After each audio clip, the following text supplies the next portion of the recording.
Okay, everyone, welcome to the stream. I hope you're all very well tonight. We have a special guest this evening. We have Bolerhatman. So Bolerhatman is a fellow YouTuber and quite upset about Brexit and not a huge fan of Boris Johnson either.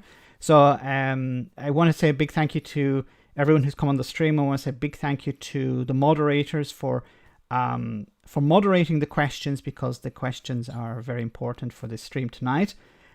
So both I and Bolerhatman are going to take your questions. We have I have them from Discord. I have some of them from my channel, and of course we'll also leave it open for the chat. I don't know, Bolerhatman, if you can see the chat. Don't worry if you can't. What I'll do is I'll read out the questions, so you'll be able to you can respond to them. Some of the questions are for me. Some of them are for you only. Some of them are for both of us. So I'll try and get through. We'll try and get through as many of them as possible tonight. If anyone wants to send a super chat, that's greatly appreciated, and we'll of course read out the super chats as well. So I just like to start off by asking Bolerhatman maybe to introduce himself. Some people may not be familiar with Bolerhatman. I think we have probably a lot of crossover on both of our channels with there's Conservator. Thank you so much for that super chat. Just to make Bolerhatman and Mark a bit jealous. Mark is another YouTuber from Germany, so he wants to make him jealous. Thank you very much, Conservator.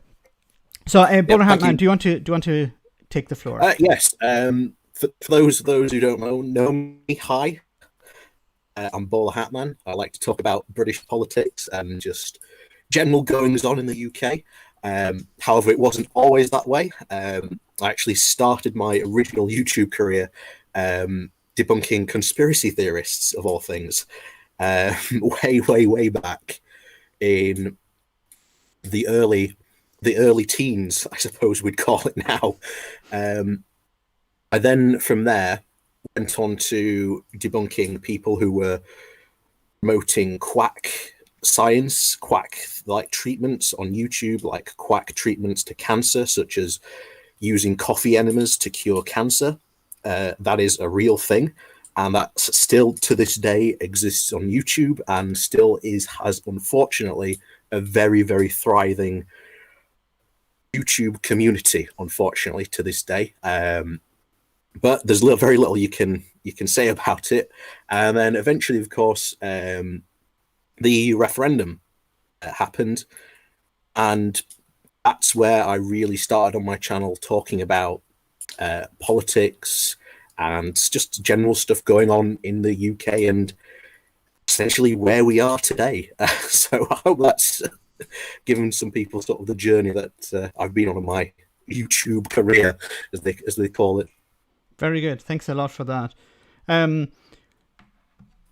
I think we can probably start off with some of the questions. We can jump straight into the questions. Most of them are about Brexit, so I don't think there's much. It's not necessary really to talk too much about Brexit before we begin. So let me see. So I'm just looking at the Discord. We'll start with the Discord and then we'll look at the channel. So on Discord we have our first question from Ministerian, who says, seriously, and to both of us, would the UK need to realise that Brexit was damage? Would damage its standing in the world? Denmark is set to lose many jobs because our exports will lose. So do you think that Brexit needs to, people in the UK need to realise how damaging Brexit will be to the UK's standing in the world? Do you want to take that one first, Bolerhatman? Yes, it absolutely will. That's just not a clear question that it won't damage our standing. As to when people in the UK will realise that damage, it really comes down to, I think, a question of time. And I think, unfortunately, because we are facing the worst of all possible Brexit outcomes, this is not the outcome, even as someone who voted to remain and has said leaving is a bad idea. This is the worst possible of all outcomes, and it is going to do immense economic damage to this country. So absolutely, yes, on both of those. It's just going to be yes to international damage, how much prestige we're going to lose. We've already lost prestige over the last 4 years of just absolutely ridiculous stance of the lunatics that are running the asylum, so to say, now. And who knows just how much economic damage this is going to cause and how much problems this is going to cause going forward in the future, because this will bring up unknown problems that we just didn't even realize when this whole thing started. Yeah, I agree. It's I think it's going to damage. Like, probably one of the biggest problems I've seen is that the sound quality is not good. And let's see if we can fix that for Bolerhatman. Let me just see something here. I don't know if there's a way to boost your audio. Oh, there we go. Is that slightly better, or? Yeah, I think that's better. I don't know if you did something your end. Did you? I've just moved close to my mic. Sorry. No, I think it's leaning away. Yeah, it could be actually a problem on my side because it's some of the audio is getting a bit broken. It's not the volume. I think it sounds a bit better now anyway. So just to respond to that question, I think for me the biggest was the internal market bill. I think that's going to really damage the UK's reputation on the world stage, along with Brexit. And I think the idea that many Brexiteers are saying, you know, oh, as soon as we left, other countries in Europe would be joining suit, and the opposite is happening. You know, here in Italy, for example, we have the League Party. It's almost like the Brexit Party, complete lunatic fringe party, and they were until recently running on the campaign of, you know, we want a referendum on the euro, we want a referendum on membership, and that has completely sunk, and they're not even talking about it anymore. So I think many Brexiteers thought this, you know, the UK leaving would pull many other countries out of the EU as well. But I think it's actually gone in the opposite direction. And I think James O'Brien talked about that as well. Yeah, that has been like the bizarre silver lining to it almost. It's almost really destroyed the Eurosceptic European view of just trying to leave the European Union and how difficult in reality it actually is. Okay. Let me just... Okay, could be... No, just checking about your audio. Okay, let's move on. Next question is from Buxton, for both of us. Will Boris jump before he's pushed, and when? So maybe I'll start, and then I'll let you take that one, Bolerhatman. So, will Boris jump before he's pushed? No, I don't think Boris will jump before he's pushed. I think he will be pushed out. When? I think it's difficult to say. I think it's probably sometime after Brexit for sure. But I don't know. In my mind, I see next April, because once the damage starts to bite, you know, once we start to see the results of Brexit, there'll be calls for Boris Johnson to take responsibility for it. He'll start blaming the EU.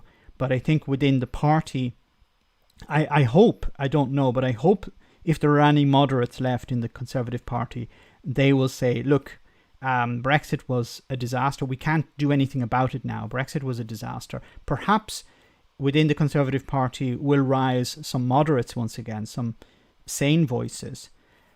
And this will, gently escorted by force, Max says Killer, gently forced out. Gently escorted out of the party, Boris Johnson. Just pictures of my mind of these moderates leading, you know, like the cartoon where you have you know, Bugs Bunny or Daffy Duck, and they're picking up the little gum drops, and they just go towards a little box with these thick string. That's how I imagine it happening. That's probably how it. I don't know how they'll lead him out, but something like that. Do you want to say anything else about when you think Boris might be removed? Yeah, I've always said I've got 3 departure dates for Boris. I've got his Christmas departure date, so it will probably be end of December, beginning of January. And that's where he'll go and he'll do his, what I call his George Bush mission accomplished thing. He'll go outside Downing Street. He'll have his banner saying mission accomplished, job done, I'm going. His second departure date would probably be around about April or May time, and the exact same reason. I've done the job, I'm leaving, I've got nothing else to accomplish, I'm going. And then the third one is, we've got to remember that somehow, Boris has acted like a cockroach and has endured numerous political scandals that would have literally wiped out any other politician you could potentially thought happening to him. So there is a possibility, somehow, some way, Boris manages to survive, potentially almost up until the next election. I do not think the Conservatives would let him run.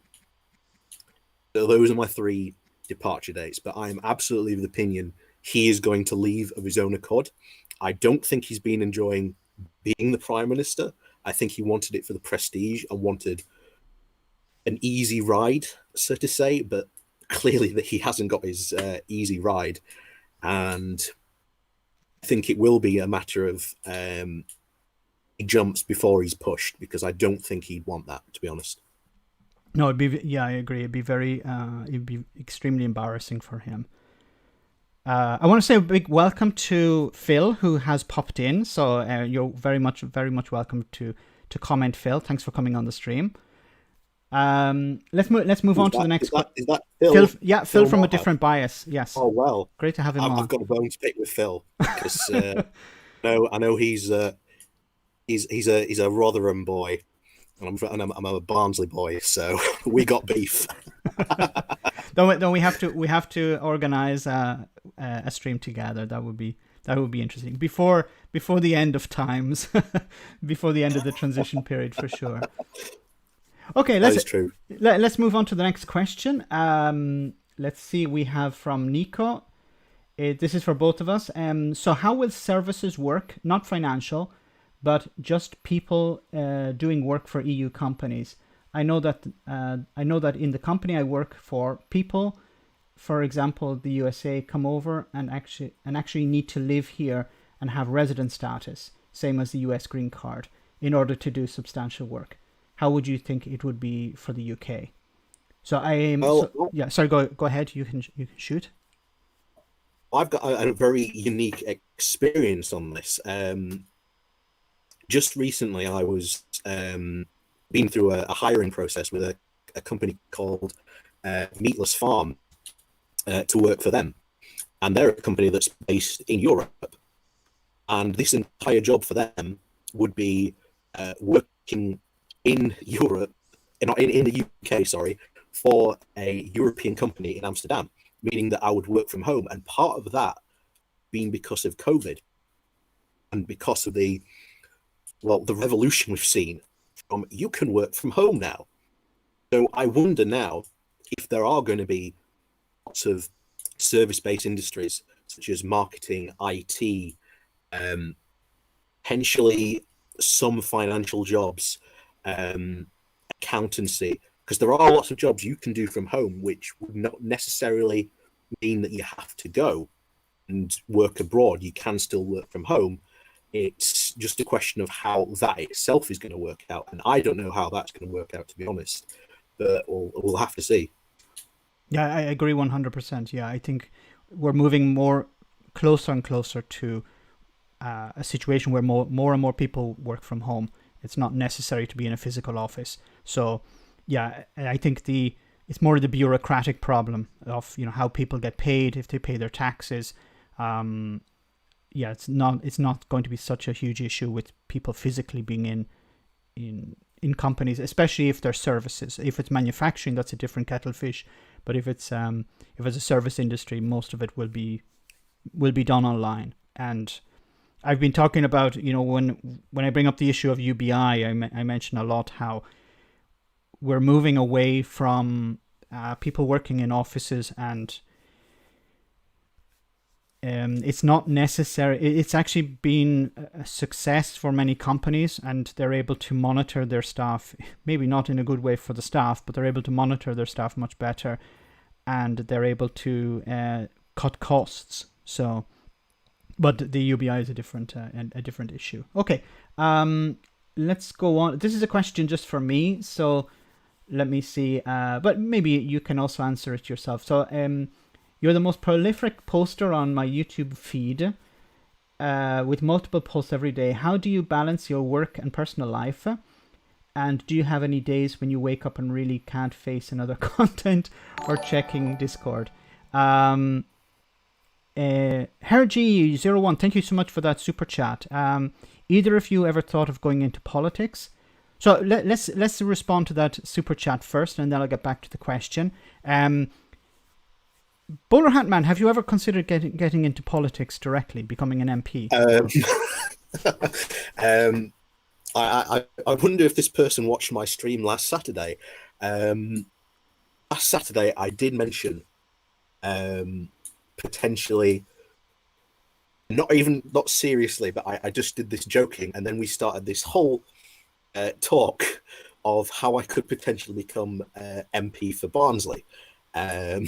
So I'm not very familiar with Barnsley. So is it's a Labour majority there? Oh yeah. Okay. We're one of the few. Well, we came very, very close to electing a Brexit party MP.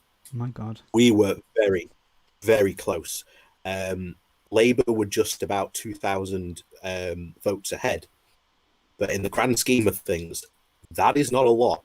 That is quite a thin margin, and yeah, we could have had a lot of fun and games. I'm having a drink now, but I could be, having a drink nearly every day during my YouTube life after that. But it would be very, very hard for me to replace Mr. Jarvis. Not only is he Barnsley MP, he's also South Yorkshire's regional mayor. He's had an army career, which would be, in politics, does count for a heck of a lot of clout in that world. There's also the fact that he's been Barnsley's MP for quite a number of years and was very, very influential. If you remember, a couple of years ago in the miners' compensation claims, he was very prolific in that. So he's got a lot of support from a local Labour area. So for me to try and unseat Dan Jarvis would be very, very hard. But I wouldn't want to run in any other seat than my own. Yeah, because you're connected to the area, and the local issues, so that's important. But you never know. There could be a scandal down the road, and he could be kicked out, and you could fly in, and take up that position. For myself, when I lived in Dublin, I actually considered, and this may be shocking for some people, especially people in Ireland who may know the parties a bit better. I actually considered joining the Fine Gael party, which is a centre-right party. It's more a pro-business party. When I used to be a bit more conservative in the past, I actually was considering joining the party and eventually running as an MP when I was in my 20s at the time. I never followed it up, and then I moved here to Italy. Now, over here in Italy, I don't know the politics here strong enough. Some people in the stream are going, "What the hell?" No, I'm not Fine Gael anymore. Promise. Fine Gael are centre right or pro business for people who don't know them that well. But I did actually. I was actually being told by. I'm unsubscribing, Max. I've been told by some people to consider running for politics here in Italy. But I don't know the language well enough. I don't know how to connect with people well enough, so it would be very difficult. And I think the idea of, in Italy, especially where I live in near Venice, it is quite rural, and the idea of having a foreigner running wouldn't go down well with a lot of people. Okay. Yeah, I think it's the same everywhere, really, potentially where you go. I mean, the only really successful guy I can really think of is what's his name now? Magic Moad, was it? Mm, The MP from Sheffield. There, I think that was his name. okay. So I think from what I remember in UK politics, he's really the only successful non-UK born politician that at least I'm aware of. Probably are more out there, but he's the only one that I certainly know of. Okay. I'll just jump back to the question on Discord. So it was, do you have days where you wake up and you can't face creating content or checking Discord? Um,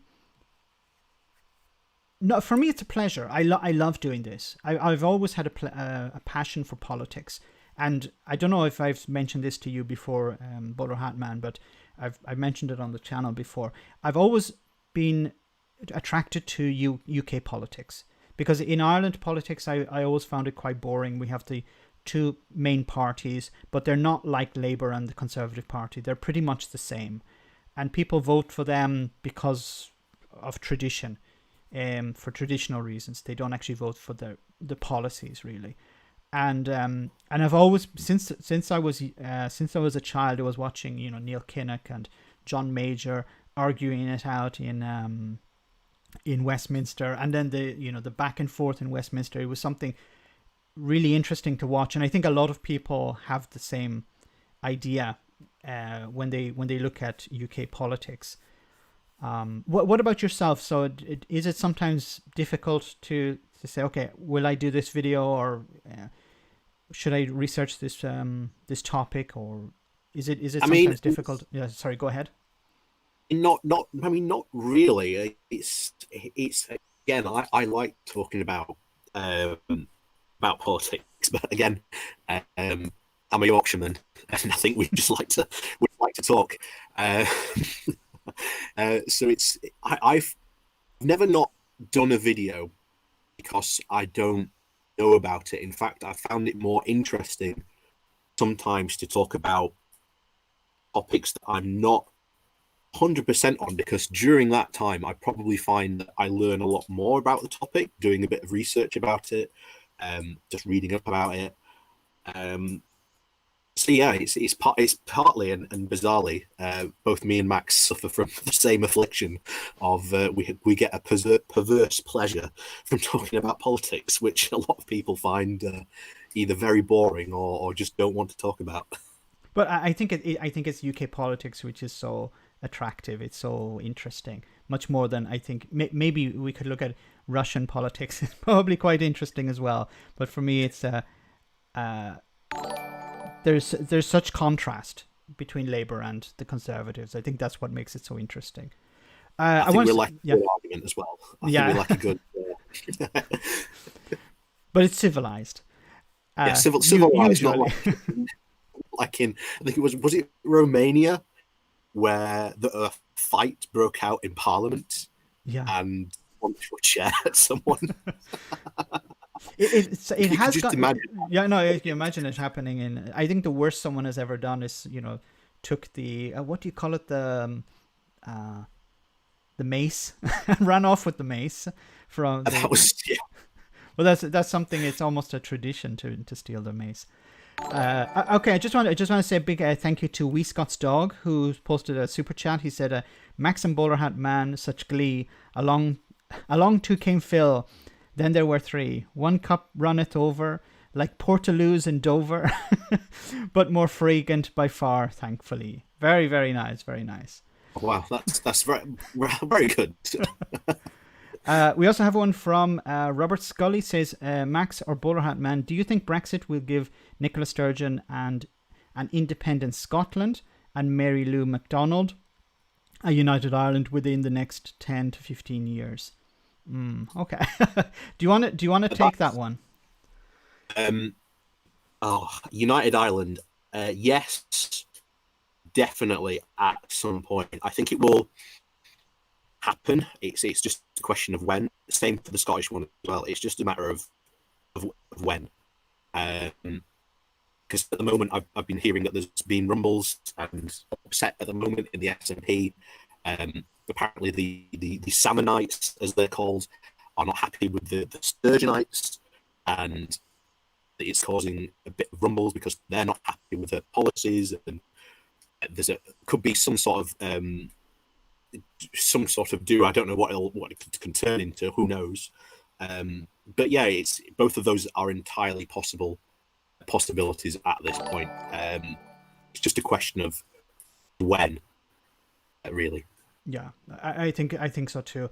On a time frame, I would see Scottish independence much sooner than a united Ireland. So I would see Scottish independence more or less the length of time it takes to implement it. I don't think there would be many political issues slowing it down. So I think the Scots will vote for it whenever the referendum comes. So I think it's a matter of when the referendum takes place, the time necessary to work out the technicalities. For a united Ireland, I think it's much longer, because I think it'll be necessary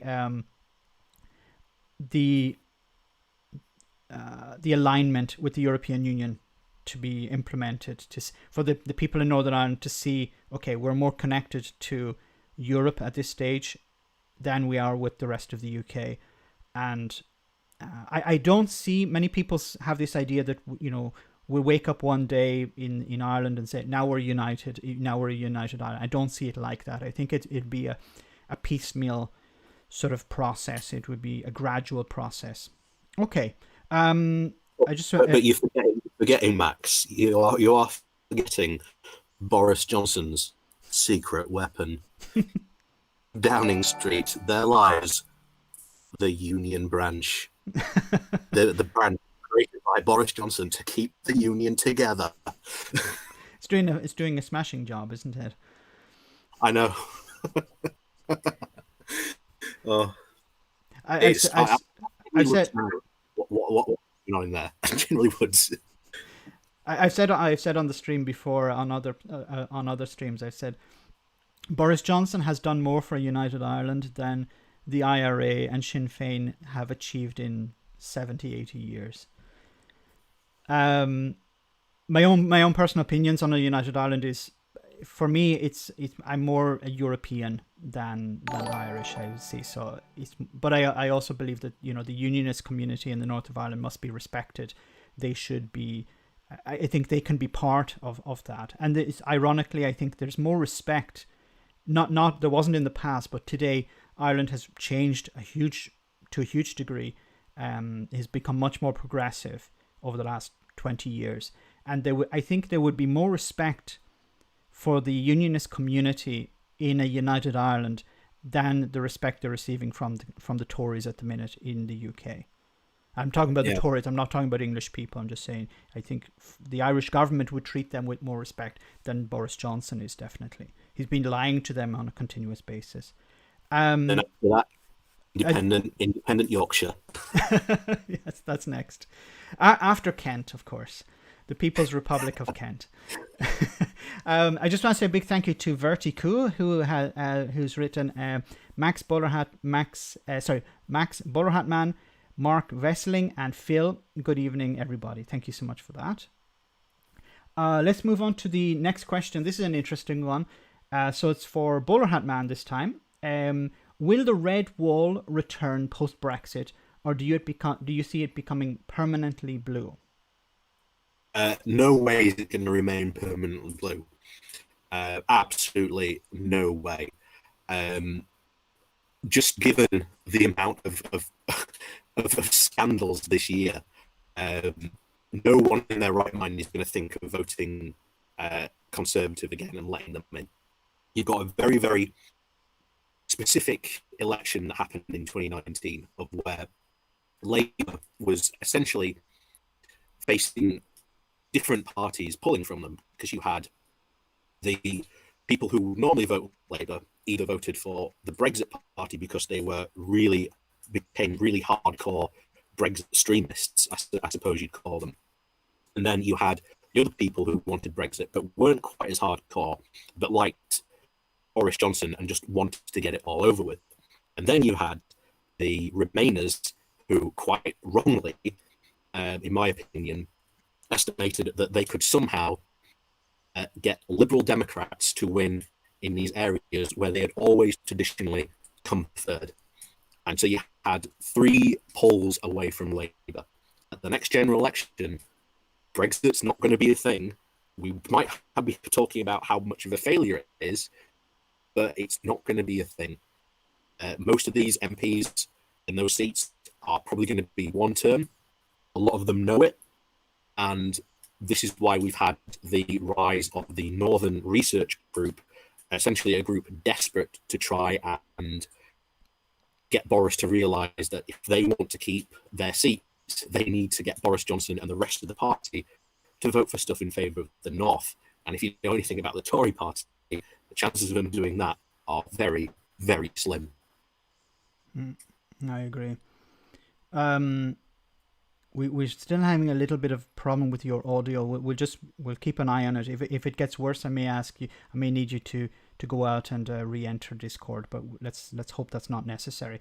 I received a super chat from Glasgow Kiss, which is, what is Bolerhatman's position on mankinis and pineapple on pizza?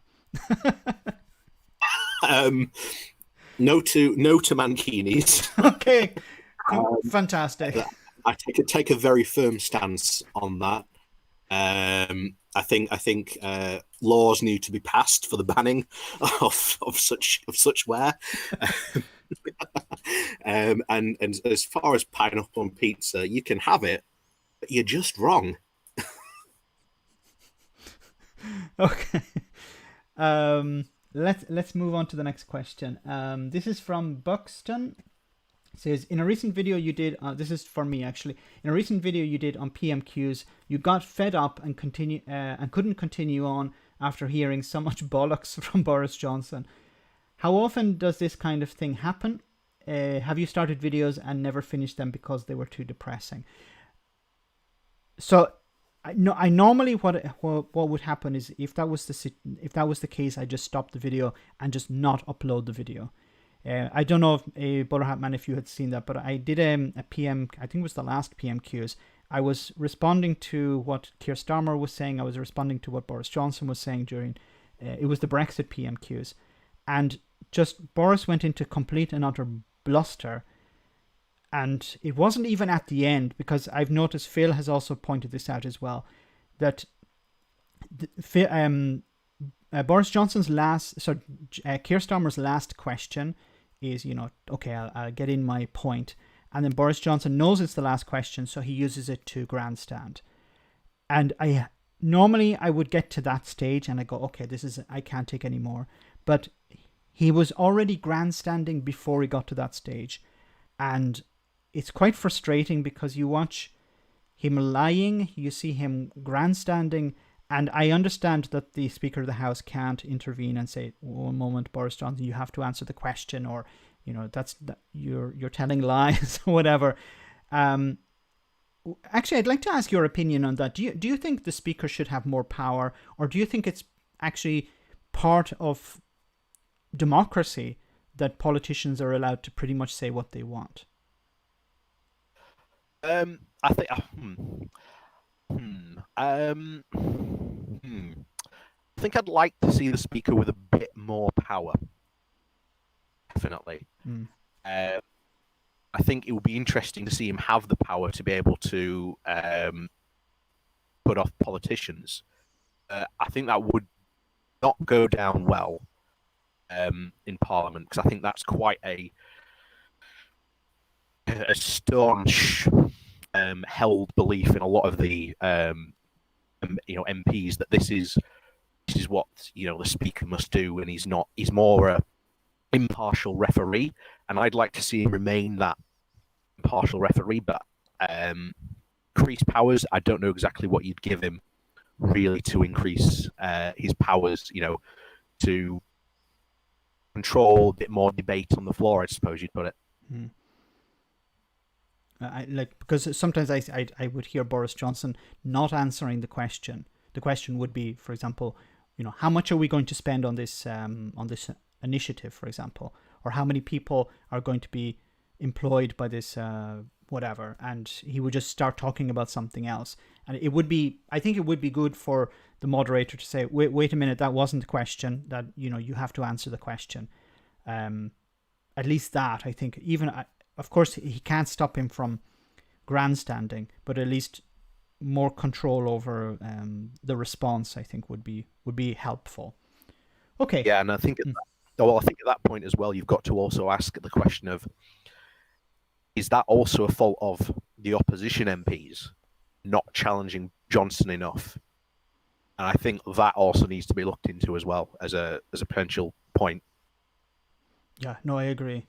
I've been commenting on some of the, for example, the SNP questions where they actually seem to have given up on actually asking questions of Boris Johnson or the cabinet, because the cabinet or Jacob Rees-Mogg will just start talking about Nicola Sturgeon's personal life, or Alex Salmond or something like this, and distract or they will talk about, well, you had a referendum back in 2014.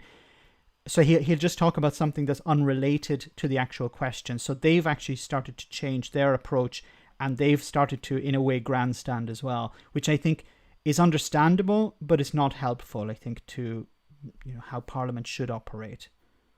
Yeah, I think at some point we really have to have a conversation of just what has happened to our politics and the dialogue that does happen in Parliament, and how we can try and get it back into some sort of, I don't know how you'd put it, some sort of, more constructive dialogue. But again, I'm not 100% sure how you would do that. But I think maybe having a conversation that, our politics in Parliament is becoming more and more toxic. I'd say you would suggest, probably. Yeah, it's becoming more and more polarized. Yes. Yeah. I think we need to get out. We need to get over something, and then maybe it can return to some sort of normality. But okay, the next question is from Grathawk. I know I'm mispronouncing names. I'm terrible with names. Thanks for this question. So it's for both of us. If Britain goes full on anti-immigration, what does this bode for the future demographics? Without immigration, will the population continue to age out and then shrink? So do you want to take that one first, Bolerhatman? So do you think... Yeah, sorry. If you have any question about the question, just let me know. I definitely think what is going to happen, it's going to take some time to do it, but we are probably going to end up like Japan is now at the moment. They're facing an incredible crisis of, they've got a very increasing old age population, and there are less and less young people working. They still continue to practice really, really strict immigration laws. And I think that's very possible. That could potentially happen to us. I mean, that's the outcome, really. And I think going forward, especially with Japan, with the next 10, maybe even 15 years, they could be in a real problem, because there just will not be enough, young people working to pay the taxes, to pay for these people's pensions, to pay for their care. And something at some point just got to give. And that will probably be that they will have to accept more immigration. And I think if that does happen, then we will probably face the same fate. But it will probably teach the UK a valuable lesson about just how important immigration actually is. Yeah, I have a feeling that things will self-balance. I think, we'll go through a period of anti-immigration. And I hope that the pandemic has actually demonstrated the value of essential workers. The way that people used to treat those who work in supermarkets pretty much like crap, or it's a crappy job or whatever like that. And now I hope we've seen the value of that type of work. The cleaner, the courier, the people who deliver things to you, how valuable those people are. And in many cases, the people doing those jobs are immigrants.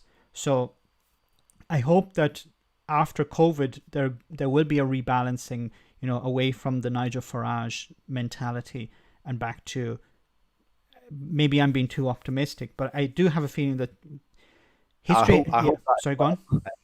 hope that as well, but I think we are it is a bit of an optimistic view to take, but we'll have to see what happens. It's one of those things that we have to crystal ball it, as I call it, and hope for the future. Don't be a doomer, be a hoper. Good point. Okay, let's move on to the next question. This is from We Scott's Dog. It says, to both of us, so prospects of environmental lessons to be learned from the lockdown. To what extent will the new normal persist, or will society return to the old normal, as far as possible, subject to the success of vaccine programs?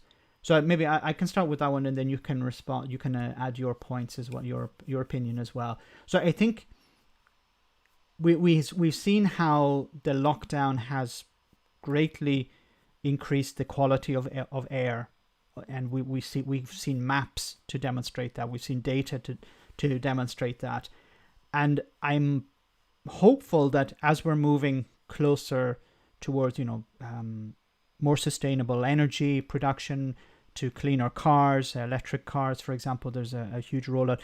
I saw a fantastic report in, I don't remember which newspaper it was, or maybe it was online, where they've opened the very first completely electric forecourts in England. So that's extremely positive, where you can recharge your car in a very short time. So let's hope to see more of that. But the new normal, how long will to what extent will the new normal persist? We're not going back to the past, where, some people may try to return to that, but I talked about it at the beginning of the stream, how businesses see, look, I can save a lot of money this way. I can have people work from home. And then, of course, if more and more people are working from home, they're adapting to that. They've been forced into it in many cases. Even schools are attempting to adapt to this new normal as well, where children learn from home.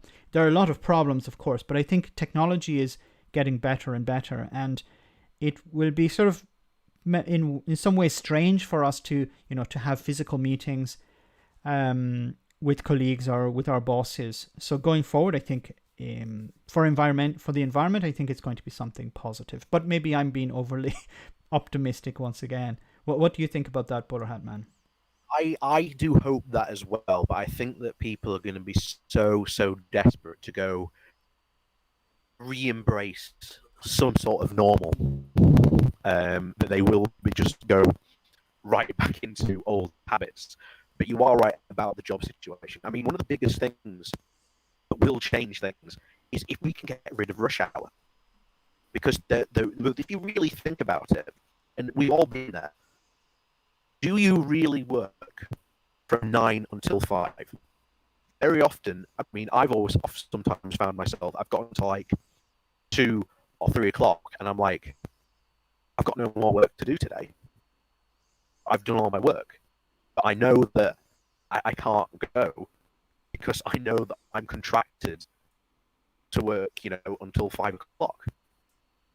So that is, something. But also, I mean, you talk about, the French being taken the mickey out of doing breakdancing in the Olympics, but, you've never really competed in a true sport until you've gone through Leeds train station at rush hour on a Friday, trying to get from the entrance through to platform 16, because, my God, you've got to have the leg muscles and you've got to really sharpen your elbows to get through, because that would be a remarkable change.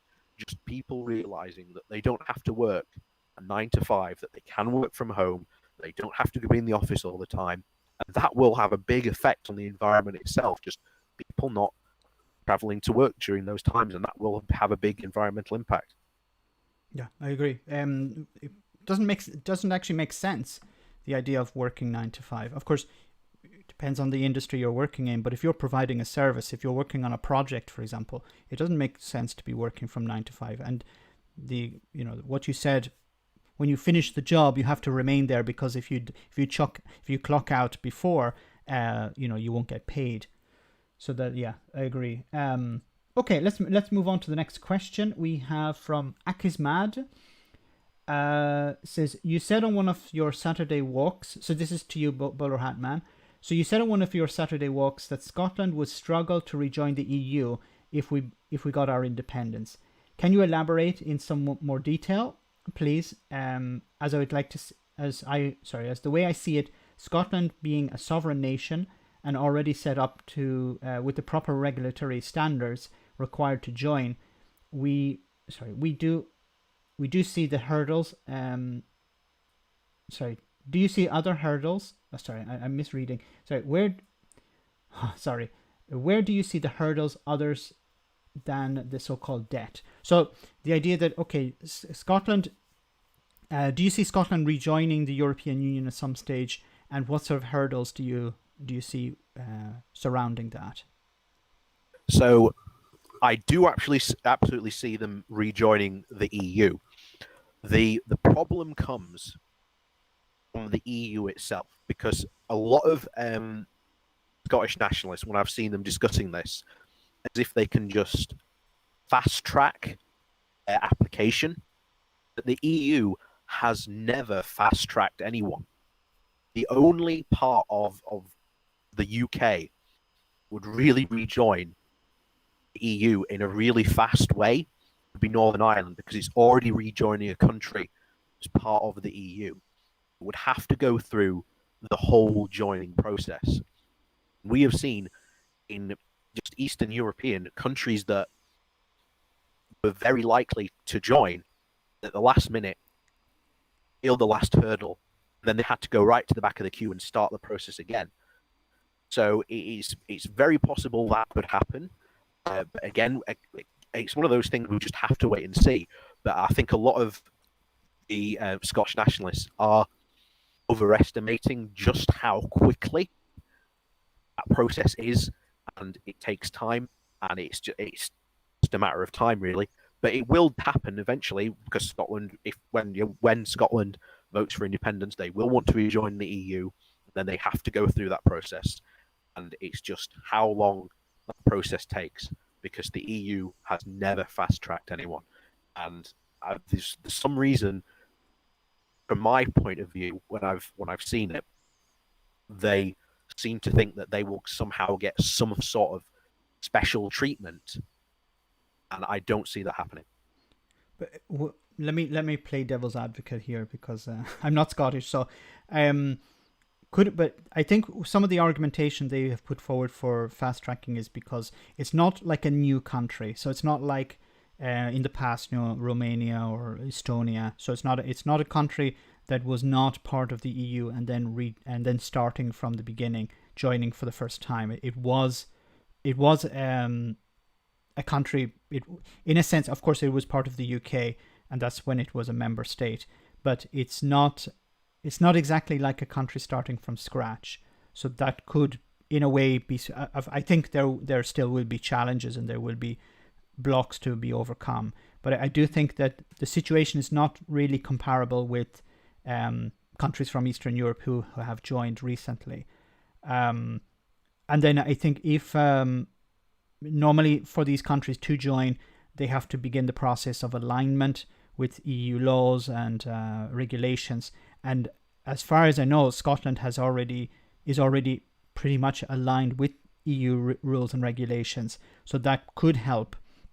But probably my biggest problem with the argument that Scotland would have to go back to the end of the queue, or the back of the queue, would be because they've already been a member in a sense. I know it's not like the UK just rejoining again, but they were a member in a sense, and that could speed up the process somewhat. What do you think about that argument?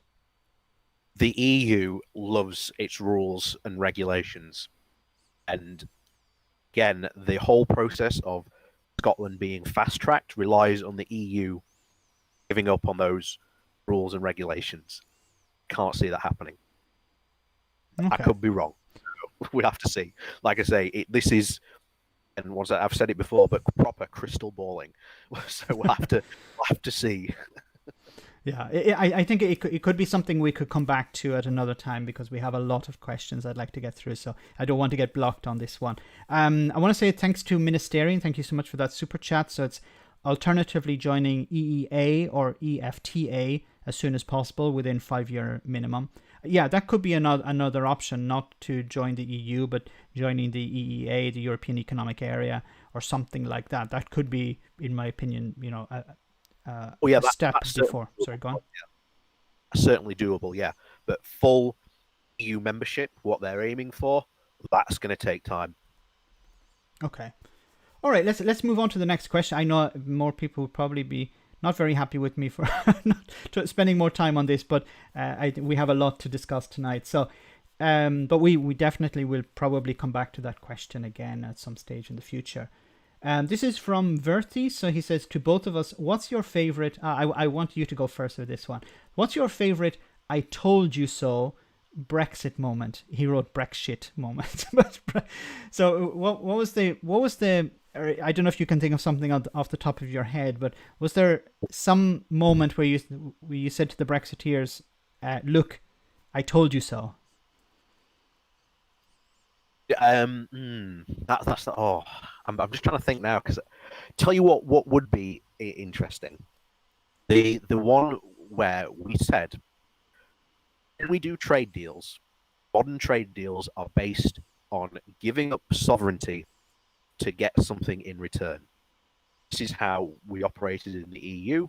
This is how modern trade deals work. We've just done a trade deal with Japan that has fundamentally meant that we have to take on looser privacy rules online. Where are the Brexiteers crying about Japan interfering in the UK economy, making UK law? Where are you? This is one other thing we said this would happen, and it's happened, and silence.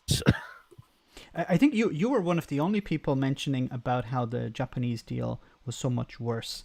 It was, the problems with the Japanese deal. Even in the British media, you don't hear much about how, the ins and outs of the Japanese deal, and you just hear it being trumpeted by Liz Truss as sunlit uplands or whatever.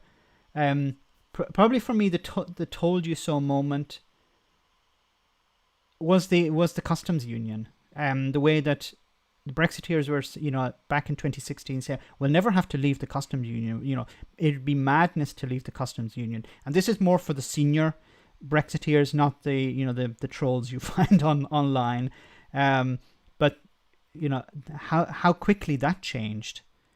The idea, we're not going to leave the customs union. That would be madness. And what's happening now? Another favorite of mine by Daniel the Brain Hanan. Only a fool would leave the single market. Sorry, I meant to say the single market. Yes. Yeah, that's my favorite one, because he constantly talks about how we need to leave these things. But only in 2016, you were saying only a fool would talk about that, and I think it's very telling that we have a government run by self-admitted free market fundamentalists, and yet the biggest free trade area in the world, the most successful one that a lot of other blocks around the world are starting to form based on the EU and the single market, we're giving it up. It's the greatest free market prize there is, and yet these guys who constantly harp on about the free market walking away from it. I view it in the same way as the Conservative and Unionist Party. When it came to Brexit, they threw the Unionists under a bus. They threw the Unionists in Northern Ireland under a bus. And Boris Johnson even went to Belfast to explain how he cared about the union. And then, was lying about government. The government was saying, no, you'll need to have customs checks. And he was, while the government were publishing it on the website, he was telling businesses and unionists in Northern Ireland, no, you're not going to have to deal with any customs checks. You know, when it came to Brexit or the union, Brexit won every time. Yeah. And the same. It's the same thing we're in now. Boris Johnson is in a situation where he has to backstab someone in Brexit. It's just, who does he backstab? There's no one left. Brexiteers love their narrative of betrayal. They love to be the ones who are betrayed and crying betrayal. So they expect them to be crying that probably very soon. I think some of them have already begun. I don't know if you watch Jeff Taylor or Andre Walker. They're constantly on the edge of, has Boris betrayed us? Has Boris betrayed Brexit? That's something that I've actually never done. Gone out and tracked down Brexiteer channels. I just think that I haven't opened myself up to this possibility, because I genuinely don't think that I could take watching a Brexiteer channel. I generally don't think I could. It is a bit of a rabbit hole. Once you start, it is a bit of a rabbit hole you go down. There are different levels. There are different grades of insanity. But I think Andre Walker is probably the worst. You know what we'll have to do for a future programming block? You'll have to take me down this rabbit hole. Okay, yeah, we could watch one together. I think that would be interesting. We can comment on it. My white rabbit, and we'll go down this rabbit hole together. Okay. Let's move on. Just one final question from Verti. There was, what's your favorite pizza? Bolerhatman, what's your favorite pizza? Do you like pizza? I like it based. I like meat on my pizza, but I'm also a fan of Domino's Meteor. There are other pizza places available, so please don't. So please don't take I'm an implicit fan of Domino's, but I do like their Meteor pizza. And for me, I like here we have it. It's called marinara, which is here in Italy. Marinara. It's quite a plain pizza. The pizza you find in Italy and outside Italy is very different. So it is I may leave a story for another day, a funny story about pizza, but mine is marinara with sun-dried tomatoes. I love sun-dried tomatoes, so it's quite simple. Here in Italy, it's more people prefer the very simple pizzas. Calzone, somebody, Eddie in the chat said, yeah, calzones are like a type of pizza that's turned into a type. Calzone is sock. So it's like a pizza rolled over and you have the filling inside. Anyway, let's move on. Okay, this is from Buxton. Who's your favorite member of the cabinet? Favorite member of the cabinet? Priti Patel. Yeah. You know what? Matt Hancock. No, that's going to be controversial, but Matt Hancock. Is it for the same reason that James O'Brien said? No, I've actually been turned onto him because of Spitting Image. You feel sorry for him? Yeah, I really do. And there's a photo, and I saw it yesterday. I can't remember who shared it. There was a photo, and it's Matt Hancock, and it looks like he's run into this woman, or this woman was giving a speech, but they're like really close, and he's giving her this really awkward look. And the caption was, Matt Hancock meets a woman for the first time. And I'm just like... I remember that. I think she was running. I think it was back in 2019. It was back in December last year where he was canvassing with her or canvassing for her. But it's so uncomfortable. But the Spitting Image sketches when he's in the cabinet, he's there, and he brings up something that's actually relevant, and you're like, does Matt Hancock actually do that? I have to go and find out if he does. And then, obviously, in Spitting Image, they tell him, go stand behind the plant. And it's just like, I can just imagine a cabinet meeting and then just a chair behind the plant where Matt Hancock sits.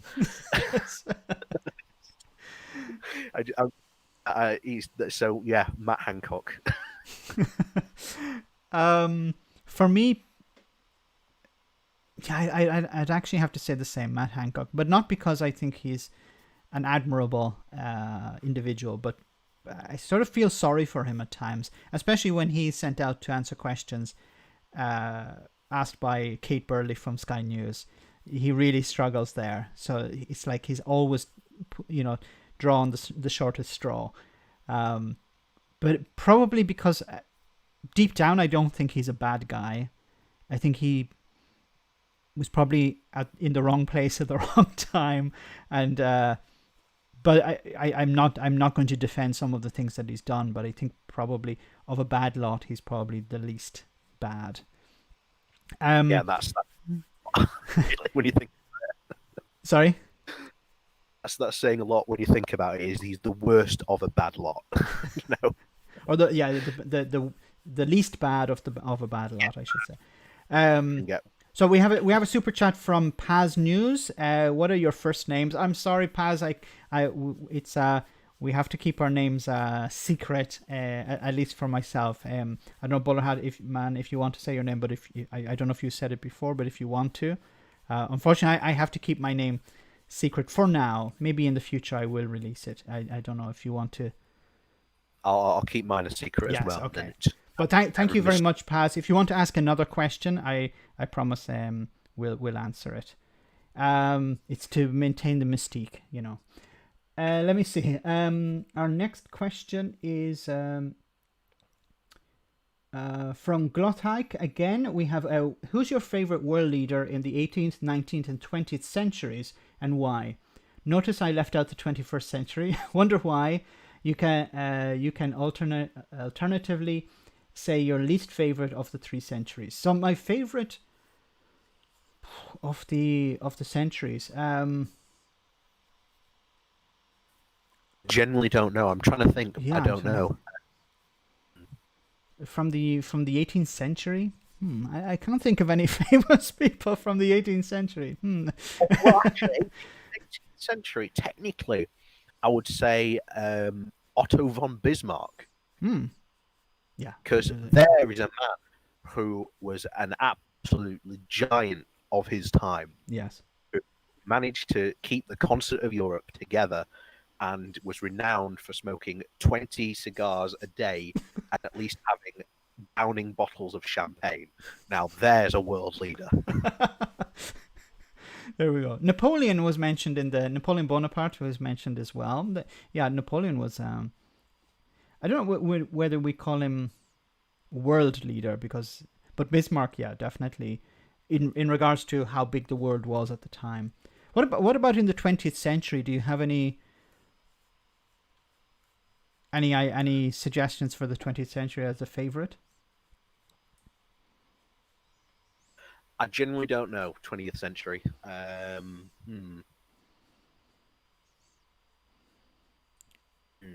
For me, maybe FDR, Franklin D. Roosevelt, in the United States with the New Deal and how he turned the country around. Yeah, somebody else agrees with me, FDR. What about Churchill? What's your opinion on Churchill?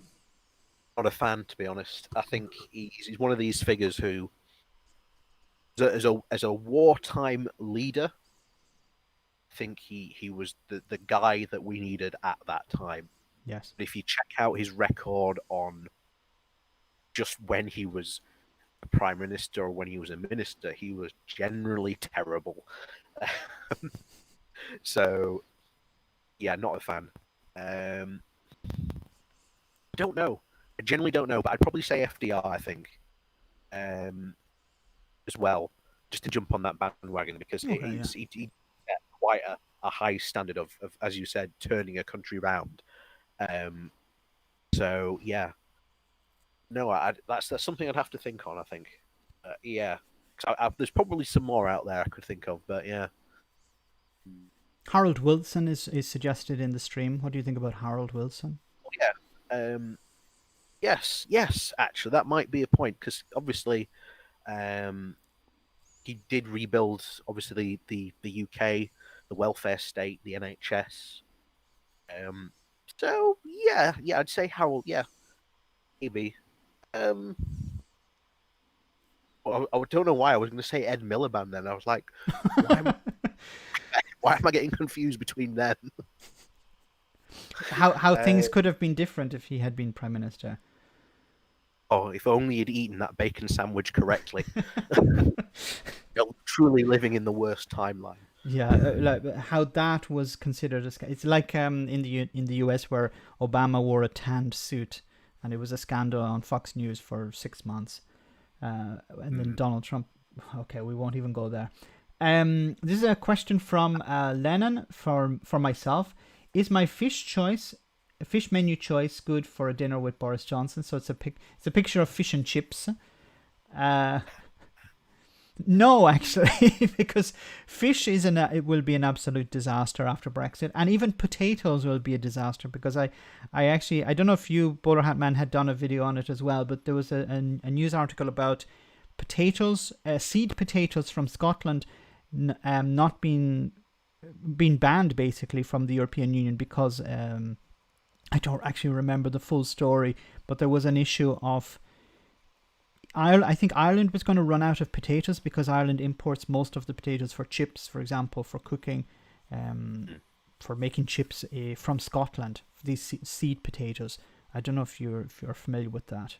Oh, I haven't seen that one, but I'll have to look that up. That's another that's Brexit dividend. Yes. Oh, McCain oven chips are going to be like gold dust. And that's the thing is I posted a picture on the community page some weeks ago of some wonderful crisps that I buy here in Italy, and they're made in the UK, and they're the best here because they're salt and vinegar. You can actually get salt and vinegar here in Italy, and I don't know what's going to happen to them after Brexit. I was no, okay. Stockpile. I'll have to stockpile. Okay, let's go to the next question. This is from Kanyar Kawad from YouTube. So this is for both of us. Is it possible that the EU and Boris already have worked out an agreement, but are just playing the people? They both send out contradictory statements on a regular basis. They claim to be close to an agreement, yet hours later they claim that they're miles apart. So that's an interesting hypothesis. Do you want to answer to that first?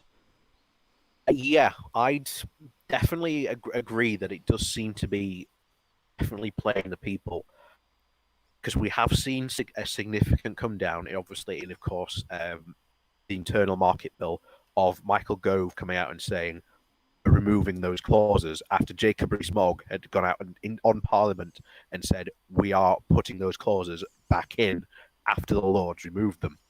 So that is a significant come down. You'll also notice very recently they've stopped talking about fishing. Very interestingly, yes. Especially the EU hasn't mentioned fishing, and neither has the government. Sometimes they have, sometimes they haven't. It seems to be level playing field, and the it's gone from my head now. The governance. That's it. Yeah, those seem to be the two sticking points. You're dead right, and yeah, that's something I didn't even actually notice myself. How they've stopped talking about fishing. Now, they mention it from time to time, but mainly they're focusing on the level playing field and governance of the agreement. So yeah, it is interesting that they've dropped fishing. As you know, how is that possible? So yeah, sorry, go on. No person in their right mind would go to the wall for an industry that's worth less than 1% of the GDP to the UK. No one in their right mind would. No, I don't remember who it was, but it was someone on one of my streams. And apologies, I don't remember who it was. And as far as I know, it's true that the fishing industry is as big as the lawnmower industry in the UK. But you don't see Boris Johnson riding around on a lawnmower, promoting Brexit. That would be a very different Brexit campaign. Yes. Maybe in like universe where the Daily Express is printed, maybe. Dr. Johan, thank you so much for that super chat. He hasn't written a comment, just he wanted to give some support. Thank you so much for that. That's greatly appreciated. Sorry, we have another question from Bob. Thank you so much, Bob. Glad as the expat, now living in Germany for 25 years, and I'm allowed to stay here without a visa. That's great news for Bob. Thank you so much for that super chat. Let me see. Okay, let's actually I have to respond to that question as well. So yeah, about this, so they're releasing statements and then they're contradicting themselves. I said some time ago, and I don't know whether you agree with me, Bolerhatman, or not, that there is a possibility that Boris Johnson has already agreed something, and this is just political theatre. But I don't know if the EU would go along with that in the way that they are. Yeah, I don't think they would go along with it for that long.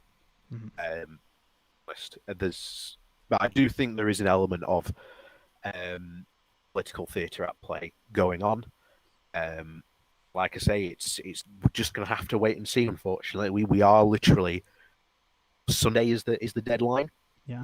So it's entirely possible. The deadline for the moment. Deadline for the moment, yeah. It's entirely possible we could wake up tomorrow and it's all changed. We could go to bed on Saturday and it all changes. We could wake up on Sunday and it's all changed. We could wake up tomorrow and there'd be another extension of a year. Yes. Just don't know where we are. Okay, let's move on to the next question. This is from Yoni. It's how do you feel about the Brexit contingency protocol that the EU has offered? So yeah, so this is this new contingency plan that the EU have really. I think it was yesterday. I did a response to it as well. So it's to allow airplanes to land. It's allowing trucks to travel across the sea without being restricted, and of course it's about allowing ships to access UK waters.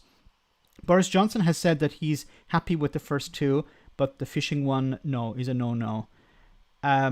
And which is maybe, I don't know if it's worrying or if it's just another bit of political theatre.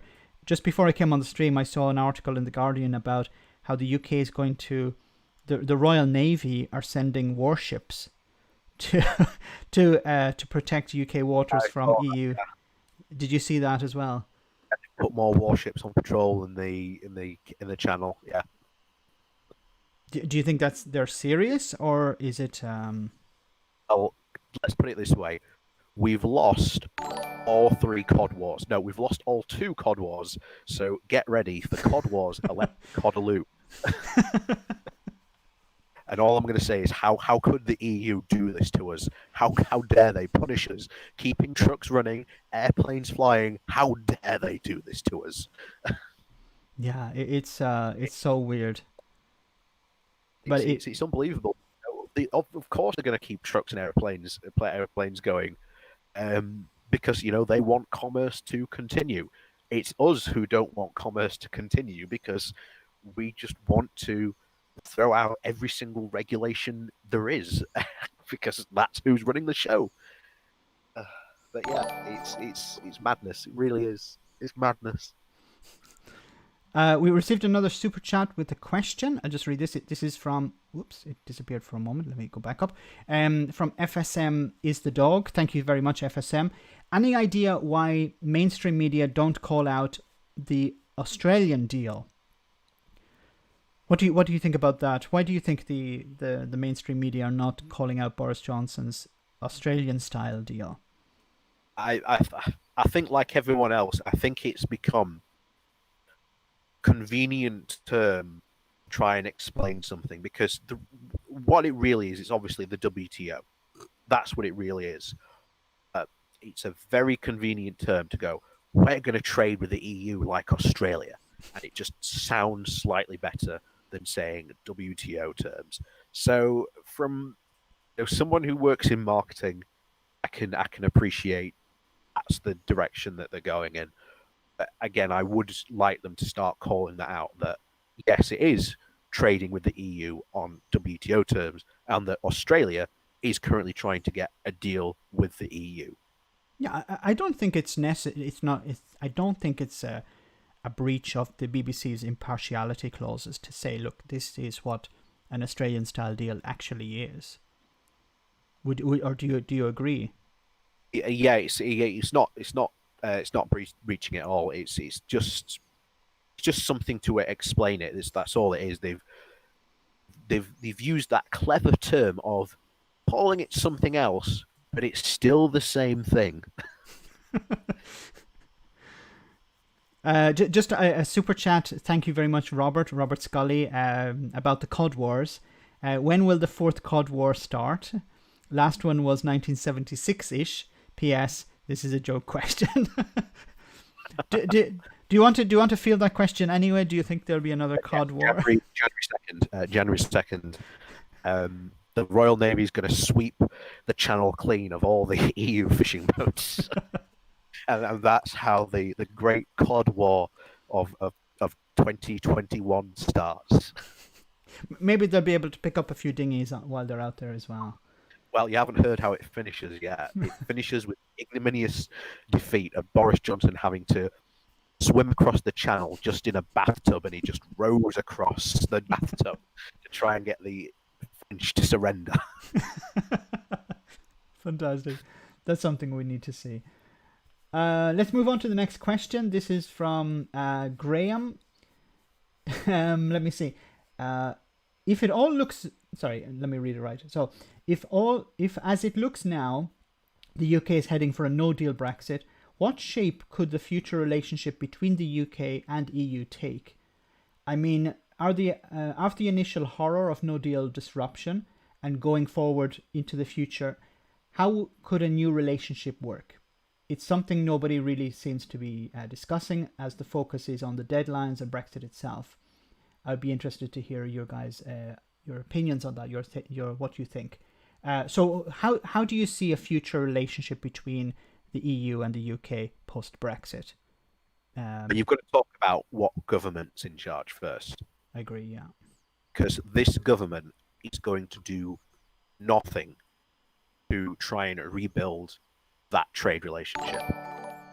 As I always remind people, when we're talking about our trade, in our top 10, only two non-European countries in the top 10 are China and the US. Why on earth are we getting trade deals with Japan and just yesterday Singapore, although we don't know what's in that deal at the moment. So, if the Japan deal's quite bad, then it's very possible that could also be quite bad as well. As far as I know, it's just another rollover. It's not. There's nothing actually. So it's not even a trade deal then. It's just a rollover. So that's something else entirely then. It's like the Canada one. It's just a rollover, and Canada can cancel it whenever they want. Yeah. But it's good for the newspapers. Yeah, definitely. But it's going to have to be up to probably future Labour governments. Maybe if there's maybe if something magical happens in the Conservative Party, they could all wake up and realise, actually need Europe. But that's not going to happen, especially after Brexit anytime soon with this government. Will probably up to be future Labour governments to rebuild that relationship. I think our path back in the European Union will not be an immediate oomph. It will be a gradual slide back in. I agree 100%. Yeah, it requires a Labour government for sure.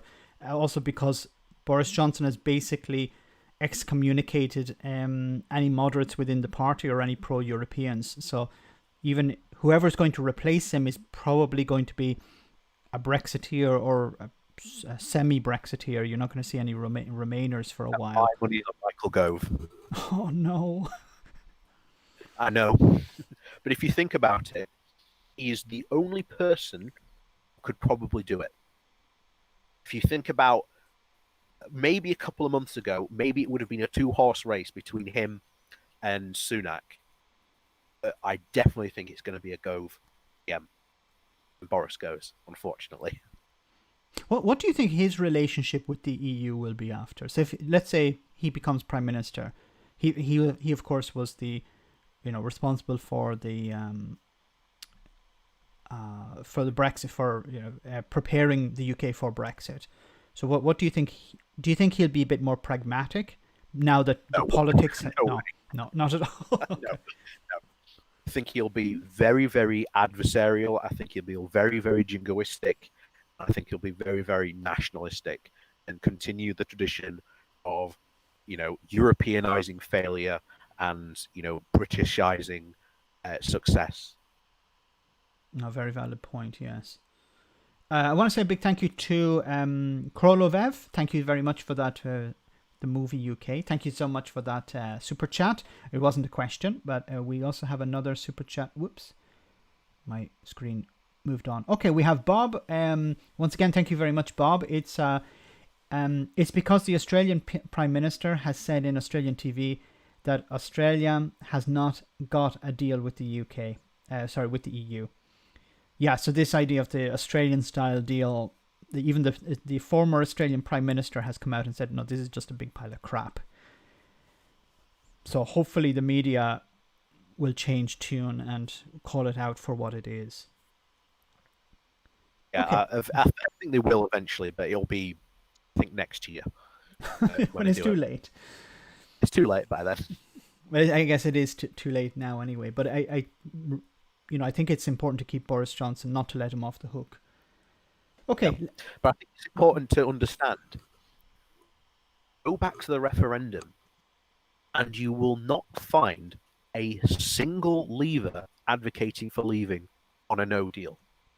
There was not a single one except Patrick Minford. So I will allow him, but even he was ostracised by not only the official Leave campaign, but even Nigel Farage ostracised him during that campaign. So maybe Patrick Minford was really the prophet we were all missing during that referendum. Yeah, it's bizarre to think of where we started, where we are potentially going. And it is just a question I think is going to be asked for many years. I'm looking forward to reading all the books of how we got from, we can stay in the single market and customs union to going for this Australian-style deal, which is actually a no deal, trading on WTO terms, becoming a third country with our most largest trading partners. I actually uploaded a video today. I did it a couple of days ago, but it's about how Boris Johnson, part of it is not, the video is not about that, but I mentioned in the video how Boris Johnson is making about £1,000 a month on royalties for the last book he published. Do you think he's going to write a book on Brexit? No. Maybe the question would, do you think he won't write a book about Brexit? Well, that's what I'm actually looking forward to. I really want to read the books on like the May Premiership and the Boris Premiership. I think those are probably going to be like the two really interesting books written about the period in politics, probably coming out soon. But the book that I'm trying to get a hold of is one called Britannia Unchained, because this was written by a very well group of known MPs, because they're all in the cabinet. Priti Patel, Dominic Raab, Liz Truss, Krisi Kritang, I think that's how you say it. I might not be. But yeah, they're pretty much all in the cabinet, and this was them setting out their stall how Britain should just unshackle itself and embrace true trade. And it was has a quote from the chairman of Tesco saying that this is a wake-up call for British business, and it has such wonderful quotes as calling the people of the UK the most work-shy people in the entire world because they're protected by workers' rights. I think, to be honest, if anyone wants to know the direction the UK is going, you have to get this book and read it. I think this is the book to understand what's going to happen to the UK going forward. But don't read it without blood pressure medicine. Yeah, you might. Yeah, well, or unless at least with vodka. Get completely wasted before you read it. Guys, we have 415 viewers. That's amazing, but we only have 214 likes. So smash that like button, guys. Let's move on. We have a question from James Hussey, who's for both of us. He says, do you think the British government will change hands to a Nigel Farage government if Boris Johnson fails to make a deal? Making a deal the extreme Brexiteers want or would be happy with. So do you think there's a possibility that maybe, I don't think we're going to see Nigel Farage government, do you think it's possible that you could have a Nigel Farage government? For me, I don't think it's possible, but let's talk about Nigel's possible path to power. When Brexit fails, it really is just a question of when, there is going to be a lot of anger in this country. A lot of anger. And if we don't make sure that that anger is pointed at people whose fault it is, like people like Nigel Farage, Farage will very quickly and very adeptly, which is really worrying, because this is what he's good at, turn that anger towards him getting into power with this Reform UK party or whatever it is that he's setting up, and potentially get in. Maybe not big. He might actually have a couple of small things. For example, one of the big things he wants to push is he wants to reform the House of Lords. What is he actually going to do to reform the House of Lords? We don't know. Now, that is actually a very popular position in a lot of people's minds, reform the House of Lords. So there is a big potential of Nigel's path to power is if the anger of Brexit, if he can harness that anger and turn it into, into pure voting power, there's a potential he could get in. And it's not 100% it could happen, and say it's a 10% chance it could happen, maybe even a 5. But I could be even wrong, and it could be 0. Yeah, you shouldn't count him out. Yeah, no, I think you're right. When I was looking at what I was thinking of, is the first past the post works against him, but in a sense it also works with him, because we saw how Boris Johnson picked up so many seats, but he didn't actually increase the vote to he didn't increase it. I'm not sure if he even increased it at all, but as far as I remember, but he didn't increase the vote. If he did increase it, it wasn't sufficiently enough to represent an 80-seat majority. So all he needed to do was win a small majority in marginal seats, and that was enough. So maybe, as you said, someone like Nigel Farage or Nigel Farage himself, and this Reform Party, I think he's realized that he can remain a noisy individual. You know, something like, for example, the Brexit Party was a one-issue party. It was basically a protest vote. But this Reform Party, he's talking about immigration, he's talking about the lockdown, he's talking about, as you said, reforming the House of Lords, probably doing away with it. I know Phil. Sorry, I think Phil has left the stream, but it was great to have Phil on the stream. Thanks very much, Phil. If you can still hear me. Phil, typical soft Rotherham. leaving before the last drink's been drunk. But I think Phil mentioned how under a PR, Nigel Farage would pick up seats, of course, but other parties would too. But I think you make a very valid point about how there'll be so much anger, and when people are angry, they normally don't vote for the main parties; they vote against the main parties. So maybe, yeah, first past the post could work against him, but could also work for him in a sort of perverted way as well. Like I say, it's one of those things of if you do want, let me just do my party political broadcast. If you do want to get PR in and not have it being channeled by Nigel Farage, but by a good force, please do join the Labour for PR movement. I think you should absolutely go and do this. Go join that. Go write to your MP. If there's nothing else you take away from this stream today, take away those two things. Those are important. Yes, I agree. PR is the way to go. I just so disappointed that the last opportunity the Labour Party had to push PR, they didn't. Now, I don't know if you know more about that. I just know it on the surface that there was an opportunity to push PR and they shied away from that. Yeah, that was the the referendum on that was the alternative vote. And it bears repeating that that was not PR. A lot of people confuse it that it was PR. It actually wasn't. It was something else completely different. So, and like I say, if you do go on Labour for PR's website, you will find a fact sheet telling you exactly why that. I can't remember the full thing now, but there is a good like common questions and answer sections on there, and one of the things is haven't we already had a referendum on this or voted for this?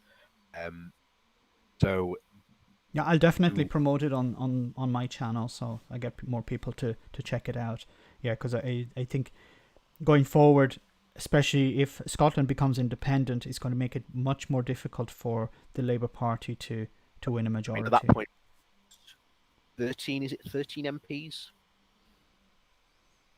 Something like that. Yeah. Or is it more than that? It might be more than that. It might be 15 MPs Scotland has in total. I can't remember now. It must be something like that, I think. So that it's a considerable amount. But that's a lot of MPs to lose. Yeah.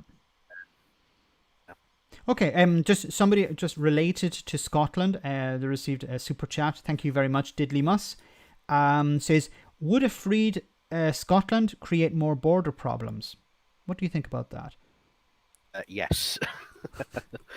Because if Scotland does want to join the EU, it will have to have a hard border between England and Scotland. That will cause problems. Yeah, and it would be if it's not just independent, but if it's a member of the European Union, you'd also have checks on that border. Yeah, so definitely. it wouldn't be just a normal border between two countries, but it would be. But if I think we're also speculating in a sense because we don't know at that stage what sort of relationship there would be between an independent Scotland and the rest of the UK.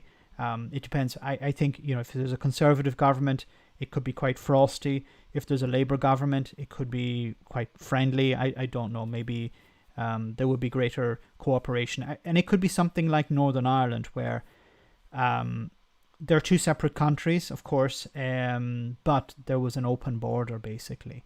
I know Northern Ireland is a completely different situation, but I think it is difficult to predict. But yeah, I think there will be definitely some border issues to sort out. Are you ready for that as well? There's going to be another border test. Yes. This end. Okay, let's move on to the next question. We have Ashley Middleton. Thank you very much, Ashley, for that super chat. He says, will the EU be affected by losing access to the City of London's financial services? Note, the EU has huge sovereign debt and financial issues with COVID. So I'll just I'll give my answer, and then you can chime in as well, Bolerhatman. So yes, there will be, I think there will be a significant hit for both sides. So the EU will be affected by losing the City of London's financial services. But at the moment, what the EU have been doing is attempting to emulate or literally move services to the European continent out of London. But I think the City of London is going to remain a significant force for the foreseeable future, and probably in some cases, a bit like what Bolerhatman said at the beginning, the way that you can work from home, if you're providing services. I think because everything will be so interconnected online, in many cases, it won't be necessary to move some services from London to the European continent. So I think because it has been so important for so long, I don't see it changing dramatically over the next number of months or years. What do you think about that, Bolerhatman? Short term, yes. Long term, no. You've got two very, very strong financial capitals in Amsterdam and Frankfurt. Those can very easily and often very do challenge the City of London. And again, we're just going to have to see, because we don't know. For all we could know, one of the outcomes of Brexit is that this really does damage the City of London financial services, because they've lost passporting rights to the EU. So that could really affect London and how it does business. We just don't know. Like I say, it's very much a crystal ball question of might happen, it might not happen. But I definitely think short term there is going to be damage. Long term, I don't think there's going to be as much of an issue. Yeah, I think COVID is going to be much more damaging, and Brexit itself, than the movement. But although I did read today or yesterday about £100 billion being moved out of the City of London, to, I don't remember where it was. So that's an extra cost. That's money that the Exchequer doesn't have access to. We have another super chat from Frank Scanlon. Thank you very much, Frank. If Scotland gained independence, we're a lot of Scots on my channel. If Scotland gained independence, do you think Wales would eventually follow suit? What do you think, Bolerhatman? So if Scotland becomes independent, do you think Wales would follow suit as well? Probably. But like I say, not before independent Yorkshire. So yeah, I think it's not beyond the realm of possibility. But like I say, who knows? Who knows what we could be? Gaze into our crystal ball, and we could see the kingdoms of Northumbria, Mercia, and Wessex rise again. It's a consequence of Brexit. I don't know if you're going to be able to elect kings in Yorkshire, but if you can elect kings, I'll promote your candidacy. Okay. It's very king in Yorkshire. You just go out and you have a good old drink. Whoever's left standing wins. Okay. Somewhat trial by combat. Trial by drink. Try by drinking. For me, I'll just answer that. I think at the moment there seems to be increased polling for support for Welsh independence, and there has been other polling where they say that if Scotland became independent, that would increase support for Welsh independence. But I don't think it's anywhere near along the same as far down the road as Scottish independence is. So it would be a number of years, I think. And it also, as Bolerhatman said, it depends on other factors that we can't really see at the moment. I honestly think that Boris Johnson is greatly helping Scottish independence. If Keir Starmer had been Prime Minister, or Jeremy Corbyn even had been Prime Minister, there would still be a huge amount of support for independence, but probably not as strong as it is. I know I'm probably pissing off some people by saying that, but yeah, it doesn't matter which way you go on that. You always end up annoying someone. Yes. So we'll move swiftly on. The Ministerian says, thank you very much. He sent another super chat. Thank you very much for that. So he says, Archduke Bolerhatman the First. That's a fitting title. Okay. Thank you very much for my elevation to the peerage. I'm going to try and go through some of these questions a little bit faster because we're a little bit behind schedule. But unfortunately, guys, we won't be able to answer all of the questions because there are so many. This is from Buzz. If you do have a question for me, I will be doing my usual Good Morning Walk live stream tomorrow. So very good. Yes. So you can do it for me then. Definitely, yeah. If we don't get you to your question tonight, you can ask Bolerhatman tomorrow during his live stream, which is a wonderful live stream, and you get to see lots of horses and nature. I know why everyone comes for it. They just come for the ponies. Yes. Yeah, that's why it's called politics and ponies.